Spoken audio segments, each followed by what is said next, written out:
मित्रों नमस्कार, बहुत बहुत स्वागत है हमारे यूट्यूब चैनल में।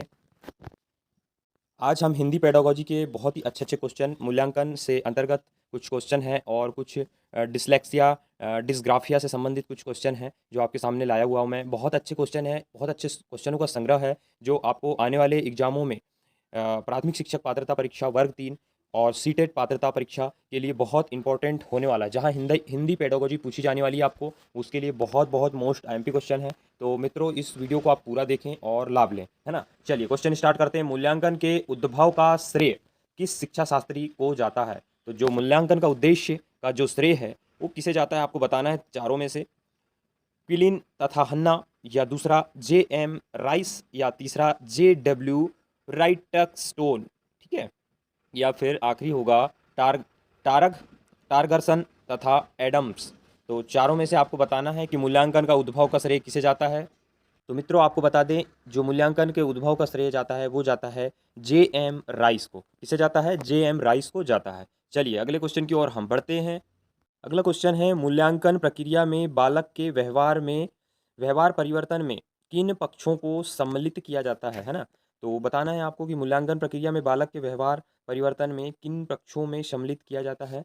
ज्ञानात्मक, संकलनात्मक, या फिर भावात्मक, या फिर इन सभी को। तो इसका आंसर आपको बताना होगा क्या होगा। तो आपको बता दें इसका जो आंसर होगा सभी को। क्या होगा? इन सभी को मूल्यांकन प्रक्रिया में बालक के व्यवहार परिवर्तन में सम्मिलित किया जाता है। किसे किसे? ज्ञानात्मक को भी, भावात्मक को भी और संकलनात्मक को भी, ठीक है, याद रखेंगे। चलिए अगले क्वेश्चन की ओर हम बढ़ते हैं।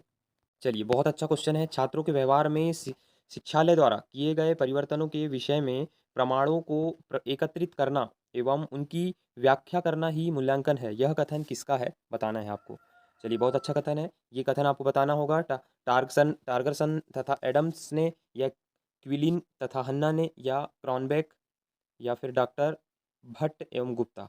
तो अब बताना है ये कथन किसका है। तो ये कथन है आपका क्विलिन तथा हन्ना का। चलिए अगला क्वेश्चन में आपको बताना है मूल्यांकन की विशेषता क्या है। मूल्यांकन की विशेषता क्या है? इसका क्षेत्र अत्यधिक विस्तृत है। दूसरा, यह एक निरंतर चलने वाली प्रक्रिया है। या फिर यह संख्यात्मक तथा वर्णात्मक दोनों प्रकार का होता है। और चौथा आपको बताना है उपरोक्त सभी। तो इन चारों में से ही आपको आंसर बताना है क्या होगा। तो मूल्यांकन जो होता है आपका, ये तीनों ही इसका उत्तर हो जाएगा, मतलब उपरोक्त सभी। कैसे? चलिए देखते हैं। उपरोक्त सभी इसका आंसर हो जाएगा। देखिए मूल्यांकन जो होता है ना, इसका क्षेत्र अत्यधिक विस्तृत है। और दूसरा, यह एक निरंतर चलने वाली प्रक्रिया है, बिल्कुल निरंतर चलने वाली प्रक्रिया है। और यह संख्यात्मक और वर्णनात्मक दोनों प्रकार का होता है।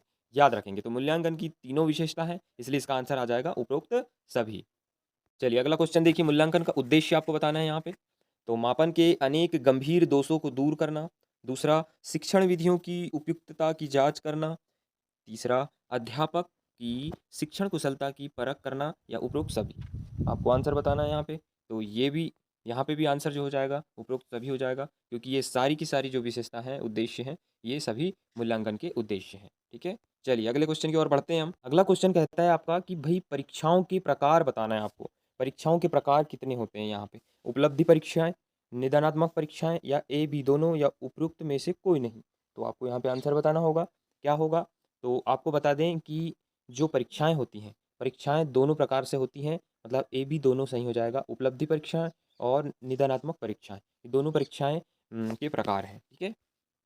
अगला क्वेश्चन में देखिए, अगर आपने उपलब्धि परीक्षण पढ़ा है, तो उसमें से उपलब्धि परीक्षा जो होता है कितने प्रकार की होती है, यहाँ पे आंसर बताना है। यदि आपने चैप्टर को अच्छे से पढ़ा होगा तो आप आंसर बता पाएंगे। यहाँ पे 2 होंगी, 3, 4, 5। तो इसका जो आंसर हो जाएगा वो हो जाएगा 5। उपलब्धि परीक्षण जो होता है वो 5 प्रकार से है, ठीक है।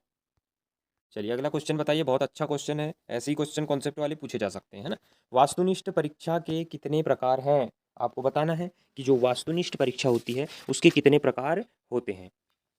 2 प्रकार होते हैं, 3 प्रकार होते हैं, 4 या 5 प्रकार होते हैं। आपको यहाँ बताना है क्वेश्चन का उत्तर। तो सीधी-सीधी बात है, वास्तुनिष्ठ जो परीक्षा होती है उसमें ऑप्शन 4 रहते हैं ना। हाँ, तो इसके कितने प्रकार होंगे? 4 प्रकार होंगे। चलिए अगले क्वेश्चन को देखते हैं हम। सतत एवं व्यापक मूल्यांकन से तात्पर्य है। तो बताना है यहाँ पे नियमित रूप से मासिक परीक्षा लेना। दूसरा, अंक या ग्रेड प्रदान करना। तीसरा, नियमित रूप से कक्षा में गलतियाँ आयोजित करना। या चौथा, सीखने की प्रक्रिया के दौरान शैक्षिक एवं सह शैक्षिक क्षेत्रों को नियमित रूप से आकलित करना। बहुत अच्छा क्वेश्चन है ना? इसका जो आंसर होगा ये होगा सबसे लास्ट वाला, सबसे अच्छा उत्तर होगा। जो आपका सतत एवं व्यापक मूल्यांकन जो होता है वो क्या होता है, इसको एक बार फिर से पढ़ते हैं हम। सीखने की प्रक्रिया के दौरान शैक्षिक एवं सह शैक्षिक क्षेत्रों को नियमित रूप से अंकलित करना। ठीक है, ये होगा आपका सतत एवं व्यापक मूल्यांकन का अर्थ। अगला क्वेश्चन देखिए, बहुत अच्छा क्वेश्चन है आपके लिए। बच्चों का मूल्यांकन होना चाहिए, क्यों होना चाहिए भैया बताइए जरा? बोर्ड परीक्षा द्वारा, सतत एवं व्यापक मूल्यांकन द्वारा। अच्छा, मूल्यांकन कैसे होना चाहिए ये बताना है आपको। बोर्ड परीक्षा द्वारा, सतत एवं व्यापक मूल्यांकन द्वारा, गृह परीक्षा द्वारा या लिखित एवं मौखिक परीक्षा द्वारा। इन चारों में से आपको एकदम सटीक और सही उत्तर देना होगा कि भैया बच्चों का मूल्यांकन कैसे होना चाहिए। तो यहाँ पे जो आंसर हो जाएगा इसका, ये हो जाएगा दूसरा। क्या हो जाएगा? दूसरा यहाँ पे आंसर हो जाएगा, सतत एवं व्यापक मूल्यांकन द्वारा। तो आपको बता दें, जब हम प्रश्न दे रहे हैं आपको तो उसके पहले ही आप आंसर सोच लिया करो, है ना? वही आपका एक प्रैक्टिस हो जाएगी आपकी प्रैक्टिस, और आपको पता चलेगा कि हमें कितने क्वेश्चन बन पा रहे हैं, कितने नहीं बन रहे हैं ना। ये बहुत अच्छे अच्छे क्वेश्चन हैं, छाटे हुए क्वेश्चन हैं। आपके एक एक टॉपिक को तैयार किया जा रहा है क्वेश्चनों के माध्यम से। हर प्रैक्टिस सेटों को लगाइए, बहुत लाभ मिलने वाला है आपको, बहुत बेहतरीन अच्छी तैयारी होने वाली है। ठीक है मित्रों, तो चलिए अगले क्वेश्चन की ओर हम फिर बढ़ते हैं। चलिए अगला क्वेश्चन देखिए, डिस्ग्राफिया से संबंधित क्वेश्चन आया हुआ है। अब आज के बाद डिस्ग्राफिया नहीं भूलोगे आप, मैं इतने अच्छे से आपको बताने वाला हूँ डिस्ग्राफिया। ठीक है, तो डिस्ग्राफिया क्या है, यहाँ पे चारों ऑप्शनों को पढ़ना है। मानसिक बीमारी है, सुनने की बीमारी है, बोलने की बीमारी है, या उपरोक्त में से कोई नहीं। तो इसका जो यहाँ पे आंसर होगा वो होगा पहला। क्या होगा यहाँ पे आंसर? पहला होगा। वो कैसे होगा मैं आपको बताता हूँ। ठीक है, देखिए जो डिस्ग्राफिया होता है ना, डिस्ग्राफिया गणितीय संबंधी समस्या होती है, गणित संबंधी समस्या होती है। तो यहाँ पे आपको क्या करना है कि एक ट्रिक बनाना है, डिस्ग्राफिया में ट्रिक बना लेना है। डिस्ग्राफिया में कैसी ट्रिक बनाना है आपको? आपका जो डिस्ग्राफिया है, डिस्ग्राफिया में जो ग्राफ शब्द आ रहा है ना, ग्राफ शब्द आ रहा है, ये गणित से संबंधित है, आपको बता दूँ। तो ऐसे आपको एक ट्रिक दिमाग में रख लेना है कि जो ग्राफ से संबंधित आया मतलब कि गणित ही है ना? गणित नहीं बन रही है, मतलब कैलकुलेशन करने में उसको प्रॉब्लम हो रही है बच्चे को, तो वो मानसिक रूप से पीड़ित है ना? मानसिक रूप से पीड़ित है, इसलिए जहाँ भी डिस्ग्राफिया आया, ग्राफ शब्द आया, तो वो गणित संबंधी है, समझ लेना। और गणित संबंधी है ना, मतलब मानसिक बीमारी उसको है। तो ये एक ट्रिक है आपके लिए, ठीक है? याद रखेंगे। चलिए अगले क्वेश्चन की ओर बढ़ते हैं हम। अगला क्वेश्चन देखते हैं, जिन बच्चों में डिस्ग्राफिया पाया जाता है ना, पाया लिखा हुआ है, ये थोड़ा कट हो गया है। तो डिस्ग्राफिया पाया जाता है, उसकी लेखन प्रक्रिया कैसी होती है ये आपको बताना है। जो डिस्ग्राफिया पाया जा रहा है मतलब कि गणित संबंधी समस्याएं हैं, मानसिक रूप से वो ज़्यादा कैलकुलेशन नहीं कर पा रहा है। तो फिर ये बताइए कि डिस्ग्राफिया पाया जाता है तो उसकी लेखन प्रक्रिया कैसी होगी, बताओ? तीव्र होगी, कठिन होगी, धीमी होगी, या फिर डी, बी या सी दोनों? तो आपको चारों ऑप्शन में से बताना है क्या होगा। तो इसका जो उत्तर हो जाएगा ये हो जाएगा तीसरा। क्या होगा? डी इसका उत्तर हो जाने वाला है। कैसे? बी और सी इसका उत्तर हो जाएगा, मतलब कठिन और धीमी हो जाएगी, है ना? गणित उसको कठिन लगेगी और उसकी लिखने की जो प्रक्रिया है वो धीरे हो जाएगी। ये दोनों ही बातें यहाँ पे हो जाएंगी, ये त्रिव तो हो नहीं सकती। ठीक है, चलिए अगला क्वेश्चन की ओर बढ़ते हैं हम। अगला क्वेश्चन देखिए, शोधकर्ता डिसकैलकुलेशिया बीमारी होने की क्या वजह मानते हैं? डिसकैलकुलेशिया, अब डिसकैलकुलेशिया में बताना है अपने को, जिन्स, अनुवांशिकी, या फिर ए बी दोनों, या उपरोक्त में से कोई नहीं। तो ये आंसर देना है इसका। तो इसका जो आंसर हो जाएगा ये हो जाएगा ए बी दोनों, क्योंकि यहाँ ये जिन्स संबंधी है और अनुवांशिकी है, डिसकैलकुलेशिया बीमारी। चलिए अगला क्वेश्चन देखिए, डिस्प्रेशिया रोग से पीड़ित बच्चे की समस्या कौन सी होती है? डिस्प्रेशिया, डिस्प्रेशिया संबंधी जो पीड़ित बच्चा है उसकी समस्या क्या है, इन चारों में से बताना है आपको। स्थूल मोटर योग्यता, चीज़ों को गिराए बिना थामे रहना, या शरीर के अंगों में तालमेल बनाए रखना, या उपरोक्त सभी। तो आपको डिस्प्रेशिया यदि पता होगा, डिस्प्रेशिया यदि पढ़ा है आपने, तो आप इसका आसानी से उत्तर दे सकते हैं। तो जो डिस्प्रेशिया वाली समस्या रहती है ये सभी में रहती है। किन में रहती है? ये सभी में डिस्पेसिया की समस्या रहती है। स्थूल मोटर योग्यताएं, चीज़ों को गिराए बिना थामे रहना, या शरीर के अंगों में तालमेल बनाए रखना, ये सभी डिस्पेसिया रोग से पीड़ित बच्चे की समस्या है। चलिए अगले क्वेश्चन की ओर बढ़ते हैं। डिसलेक्सिया पढ़ते हैं। अब डिसलेक्सिया में भी मैं आपको एक छोटी सी ट्रिक बता दूंगा, बहुत आसानी से आपको समझ में आ जाएगा, है ना? तो डिसलेक्सिया जो होता है मित्रों, डिसलेक्सिया, डिसलेक्सिया आप समझो, सबसे पहले ट्रिक बता रहा हूँ, उसके बाद आप उत्तर खुद ही बता दोगे। डिसलेख, लेख मतलब होता है लिखना, ठीक है? लेख यानी लिखना होता है, डिसलेक्सिया।